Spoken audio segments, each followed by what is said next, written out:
right, y'all, welcome back to the wade fishing experience. Today I'm going to scout a couple areas that I have not been to since the red tide outbreak started, but we are seeing the levels of red tide in Tampa Bay subside, and I wanted to check out a couple of my favorite fishing holes and see how bad they were affected. So right now I am at Picnic Island.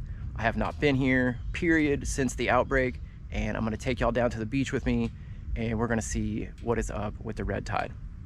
Thanks for tuning in, y'all. All right, y'all, so just getting down onto the beach. Good news is there's really no smell right now. No signs of any dead fish, actually. So let's just take a look out here. I don't know if y'all can tell about the water. It's a little off for sure. Color's all a little off, but so far, yeah, no smell, no dead fish. I'm on the main beach here at Picnic Island. Let's take a cruise down and see what we see, y'all. So the southern tip of Tampa Bay, of the Tampa Peninsula, was hit pretty hard by the red tide. So Picnic Island, McDill, those areas were pretty bad, and it just does not look right here.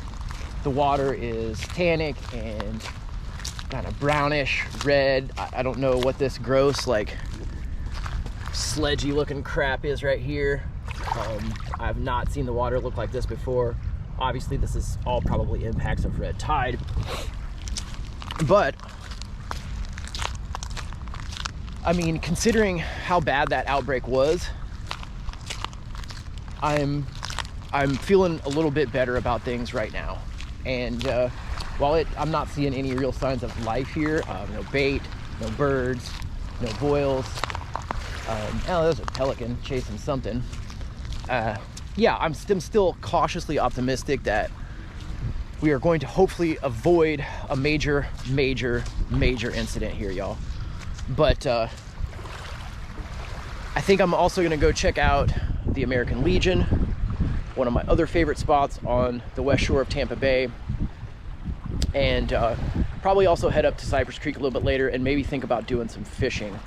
But this, while it is, definitely not an ideal situation here at Picnic Island, it is encouraging. The levels have dropped all across the bay, and so right now we're just praying that trend continues, y'all. So I would definitely not recommend fishing Picnic Island yet. It's just definitely not a good area right now. It's still being affected by red tide, even though there's not a mass of dead fish. I can breathe easy out here, but this is not a place you want to come fishing yet, y'all. If there are still fish around here, they are probably physiologically challenged at the moment by the conditions, and they do not need any more stress. So I cannot emphasize that enough. Just stay away from fishing the areas that have been the hardest hit by red tide, and we will continue to do our best to be conservation minded regardless of the conditions of this red tide and how it ends up affecting the fish populations in Tampa Bay. You guys know me, I'm 90% catch and release anyway, and I am bummed with everyone else that snook, trout, and reds are closed. Even though I don't keep a lot of fish, I know other folks really enjoy that, and it's a really big part of our economy, y'all. So just keep that in mind as you get back to fishing, as you get back to considering what's going on with the fish stocks. If they lift the current ban on snook, trout, and reds, I still wouldn't suggest keeping anything for quite a while, y'all. We need to stay ahead of this and really truly focus on the health of Tampa Bay. It just feels sterile down here. It feels like an area devoid of life right now. I don't know how else to explain it, but if you've ever been in a situation like this, you know exactly what I'm talking about. You know that feeling. And unfortunately, that's the feeling I'm getting now here at Picnic Island. All right, y'all. So I just got here to the American Legion off of Prescott Street, which is just north of Picnic Island by like a couple miles. So we're going to walk down to the water here and scope it out.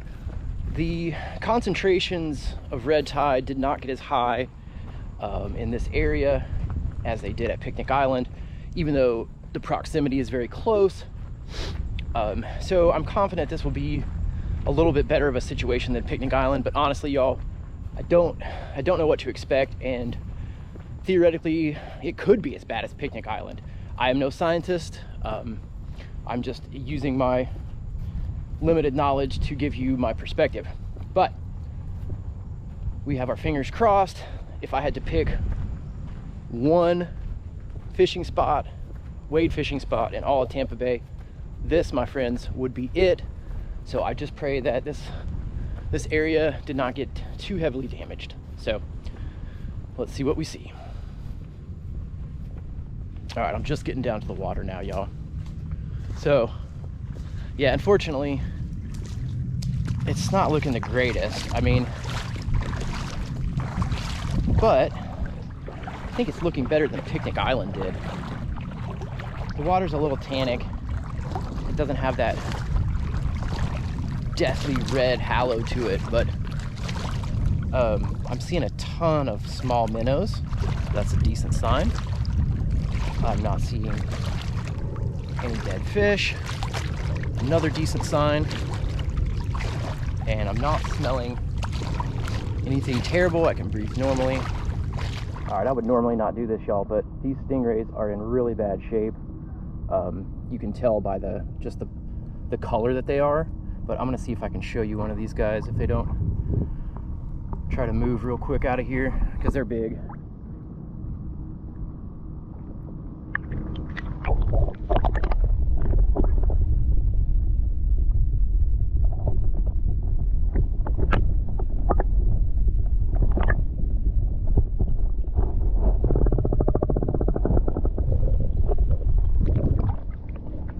So yeah, these these big stingrays are in bad shape.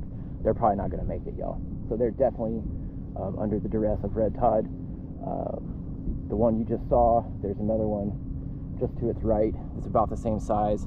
Those are not the normal size stingrays I see on this flat. Those are really big ones, which tells me that that's just a really bad sign, and that this area was unfortunately probably affected more than I wanted it to be by the red tide. I cannot stress enough how important it is that we just don't forget about red tide if it subsides. We have to get involved. We have to be active voices in the community. So I will leave the links, as always, in the description, but please, please, please get involved. Tampa Bay Waterkeeper, Coastal Conservation Association, Captains for Clean Water. If I'm missing any, y'all, please let me know. I've also got a new website that I'll share with y'all.